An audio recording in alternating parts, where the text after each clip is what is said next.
Everyone, this is Mustaqim Hassan and welcome back to my new English video. This is my third video. Today I will talk about already, just and have.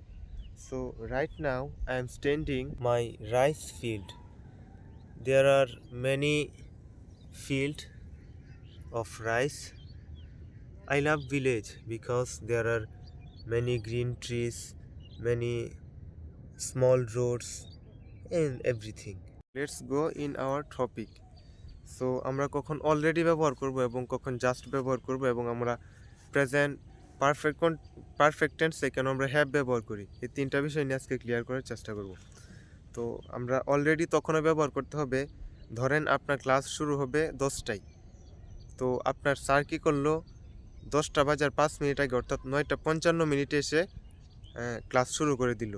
তখন আপনাকে বলতে হবে my class has already started, মানে আমার ক্লাসটা সবেমাত্র শুরু হয়ে গিয়েছে। এখন আমরা জাস্ট কখন ব্যবহার করব?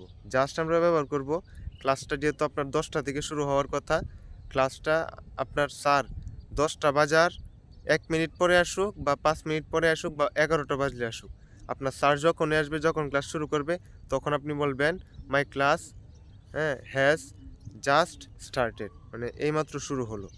তো আমরা আশা করি অলরেডি এবং জাস্টের পার্থক্যটা বুঝতে পারছেন। এবার আসুন হ্যাভের বিষয়টা ক্লিয়ার করি। হ্যাভ আমরা কেন ব্যবহার করি? হ্যাভ মূলত বানানো হয়েছে 3টি কাজ, অর্থাৎ আপনার খুব কঠিন একটা কাজকে খুব সহজভাবে উপস্থাপন করার জন্য।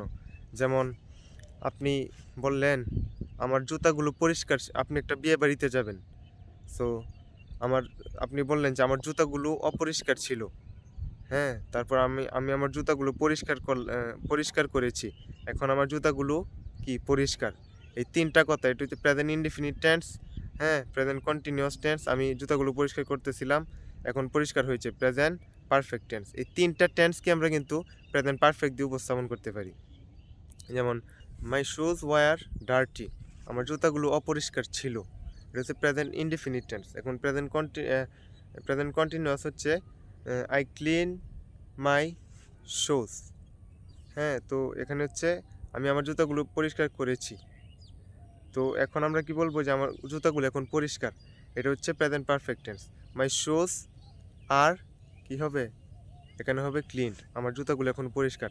তো এই যে আপনার present indefinite tense, present continuous tense, এগুলো না বলে আপনি সরাসরি বলতে পারেন মাই শুজ আর ক্লিনড, আমার জুতাগুলো পরিষ্কার। আপনি জুতাগুলো অপরিষ্কার ছিল, আপনার জুতাগুলো পরিষ্কার করছেন, এখন জুতাগুলো পরিষ্কার হয়েছে, এগুলো বলার কোনো দরকার নেই। মূলত শর্ট ফর্মের জন্যই হ্যাডটা ব্যবহার করা হয়েছে। তো আজকে ভিডিওটি কেমন লাগলো অবশ্যই জানাবেন। আমি একজন অলসো ইংলিশ বিগিনার, তো আমার সাথে শিখতে চাইলে আমার সাথে থাকুন। ধন্যবাদ সবাইকে, আসসালামু আলাইকুম।